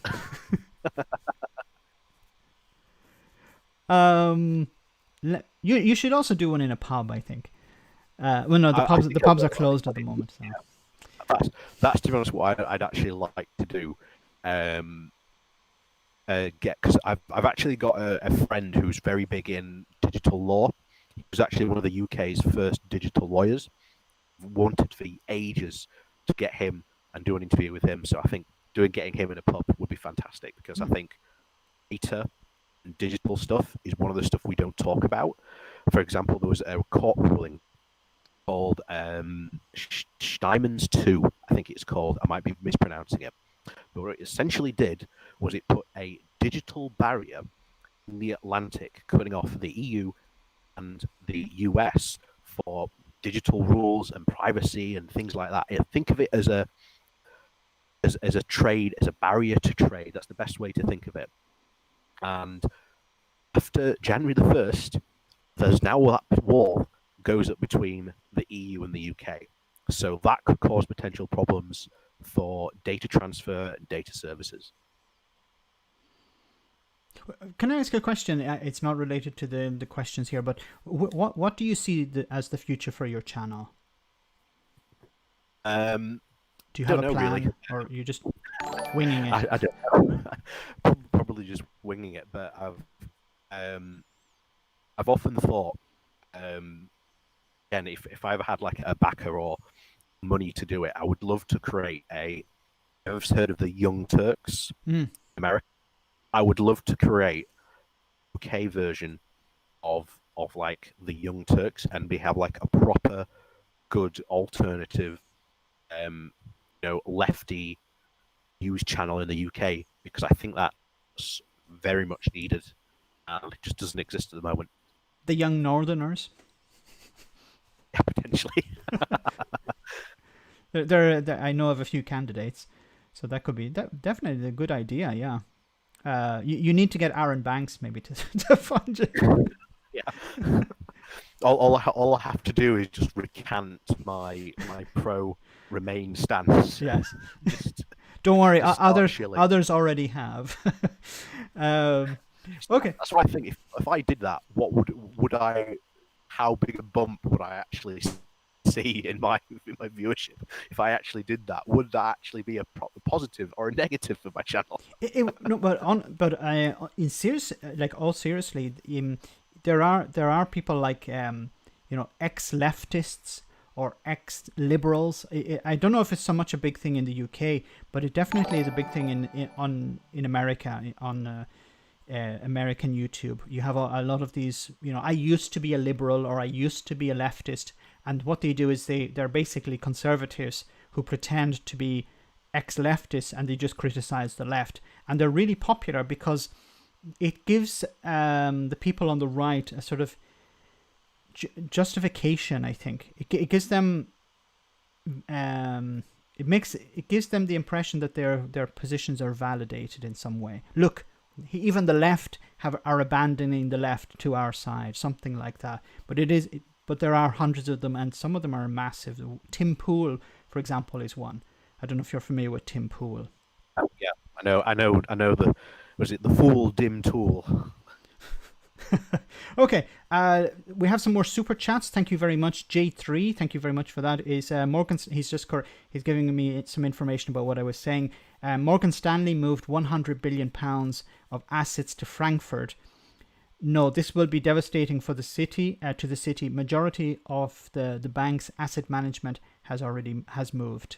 So yes, it's probably not so much that individual movement, but the movement of banks and the knowledge, I think, also that goes with them, and the experience and expertise. That's going to be a huge. You can't replace that. I think it's hugely damaging. We also have another super chat from Alexis G. Thank you very much for that. How can we fight against this? How can we hold these horrible politicians to account? How can we stop things getting worse? So I think this is a general question about politics and politicians. Do you? It's an easy answer, of course. Do you want to take that one? Obviously, vote them out, but obviously that only happens once every 4 years. Number two is protest. Join groups. There are is it what's the group now? Is it March for Change? One with Europe. What they're called now. You have groups. Go join one of those. Get involved with them. Get involved with your local Labour Party, and write to your MP. Even if your MP is a Conservative MP, write to them. Honestly, it does make a difference, even though you might write 10 letters and never get a response. But honestly, write to them. It does make a difference. Would you say physical letters or just emails? I'd say physical letters. Yeah, I think it's better. Physical letters do work a lot more. And also, remember, your MP under law is in a surgery once every week in your constituency. Find out when his surgery is. Go to their surgeries and question them. Again, that does have an effect. I weep. I really do weep. I wish we were like third of what like the people in France are, their politics and their politicians, because that would be a massive sea change. I think there's a lot of political apathy in the UK, and that does have a big effect on people. Do you think people's lifestyles have, in a way, causes that, the way more and more people are forced to work on 0-hour contracts, so they don't have time to get involved in protests, and it seems to be left to maybe middle class or people who have a bit more time off and maybe are not as deeply affected by these policies? Do you think that could be an issue? Or yes, I think that does certainly play some part into it. I do think it's more political apathy. I think it's just people just don't feel they can have an effect, and you really do. But you've just got to write to your MP. You've got to get involved, and if you don't active and involved, and your MP will never know your concerns. He will never know about the issues you face. You've got to write, and you've got to tell them. I Even agree, if yeah. you're not the party you vote for. If let's say the Brexit Party MP got in, I would be writing to them once a week, telling them, what on earth are you doing? Why on earth have you said this? You're making Barnsley look be an absolute joke. I'd be writing to them every week, just a letter saying, what the hell are you doing? No, but I think you're right. And if enough people do it, they plant a seed. And politicians, I think at the end of the day, they'll put their finger in the air and they'll check which way the wind is blowing. And if they think most people are in favor of Brexit, they'll go in that direction. Not all, of course. There are people who do care about policies, but the vast majority, are people who just, political wind veins. And I think. Sorry, go on. See, as a perfect example to why letter writing works, just look at the recent A-level kerfuffle. Yes. All the Northern MPs rebelled because they got a fire lit under them because all the parents were writing to them saying, how dare you do this to my child? That's why they rebelled on that and said, you need to do something about this. That's why they put so much pressure from the back bench onto the front bench to get something done about it.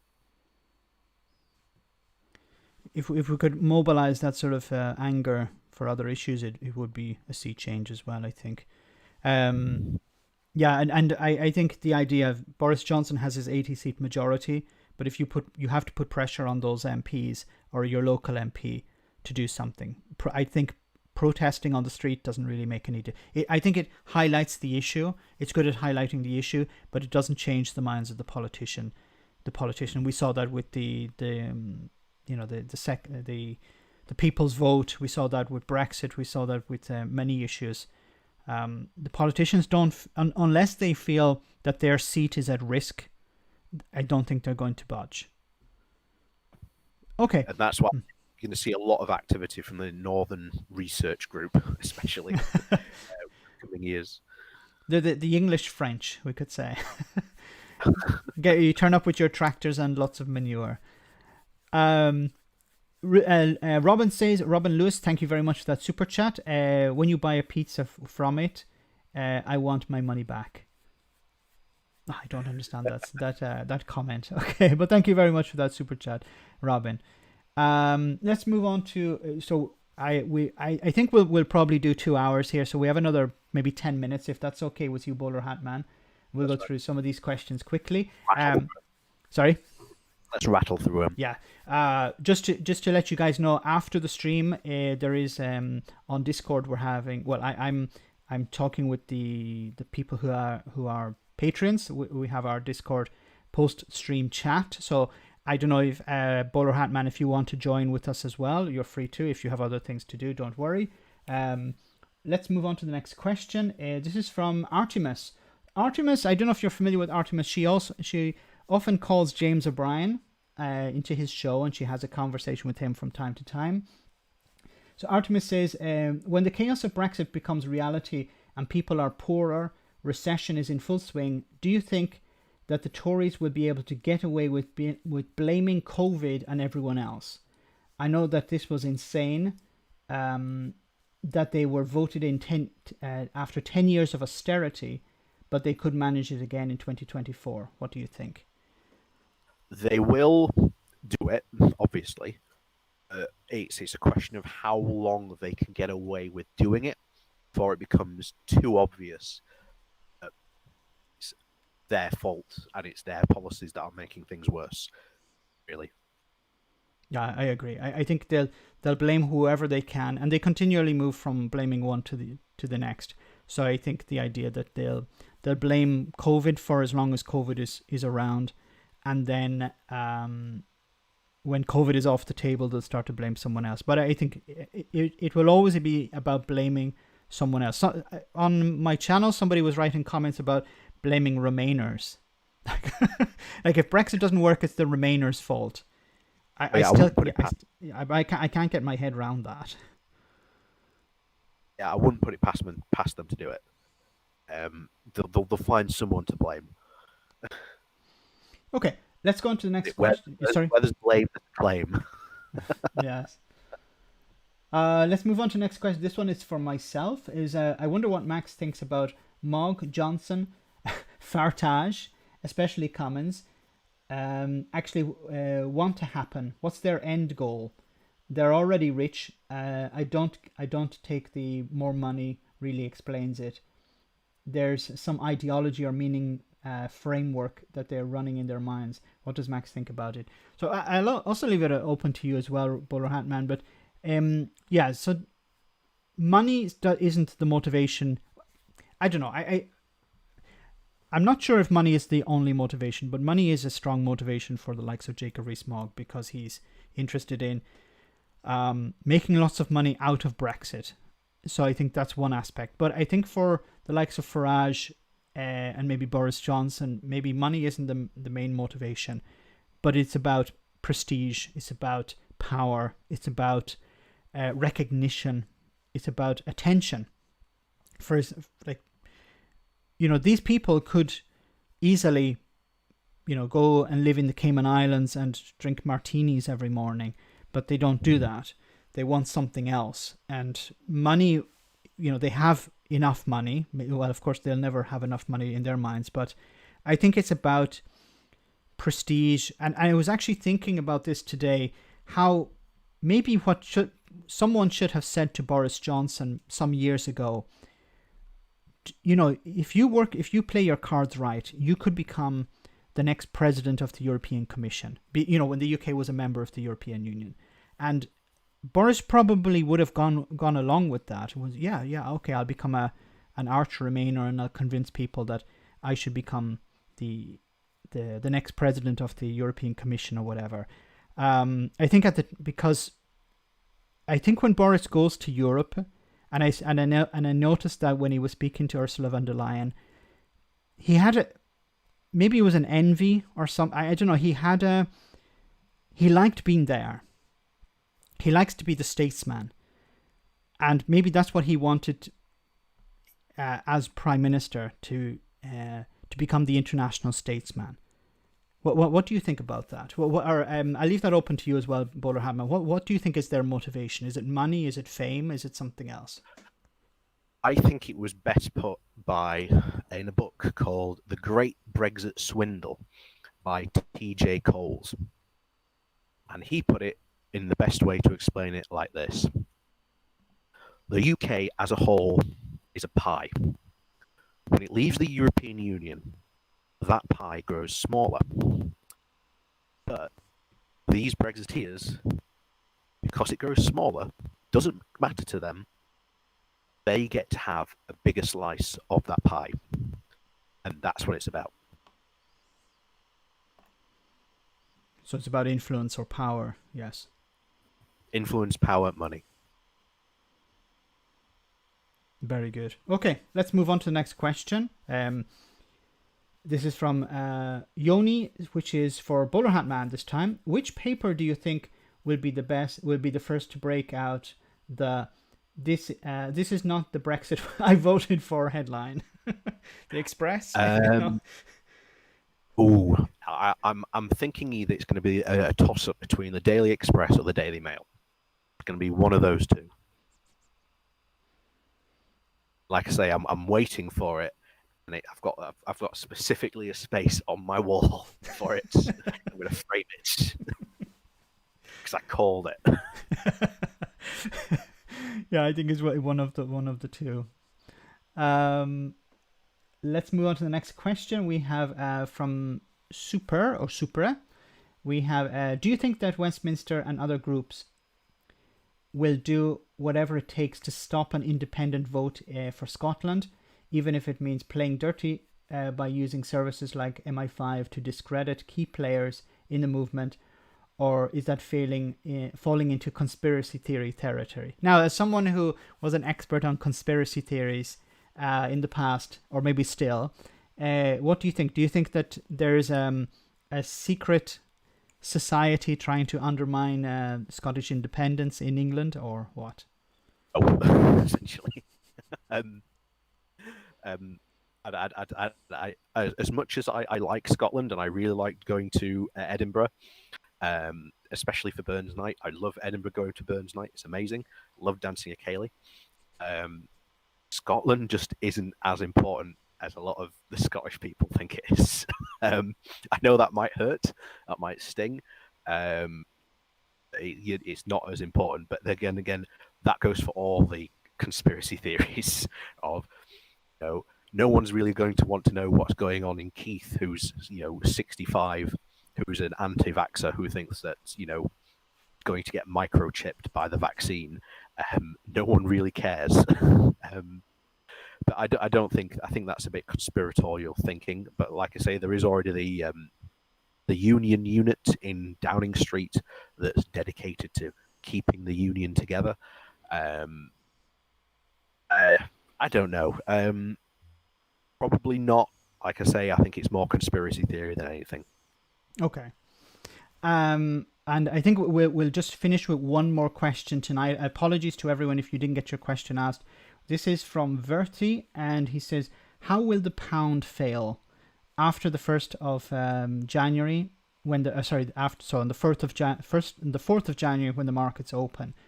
So do you think how much damage do you think the pound will suffer when Brexit is officially launched on the 1st of January or on the 4th as the markets open?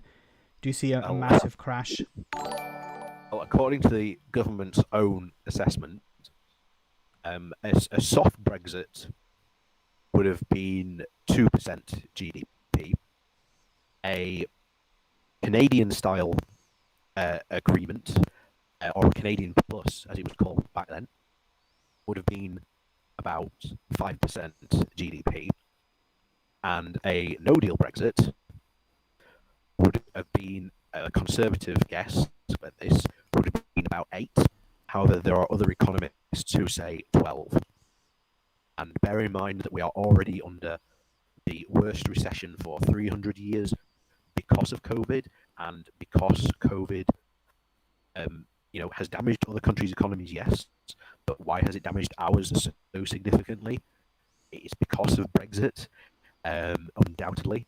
There's no doubt in my mind that that is the case.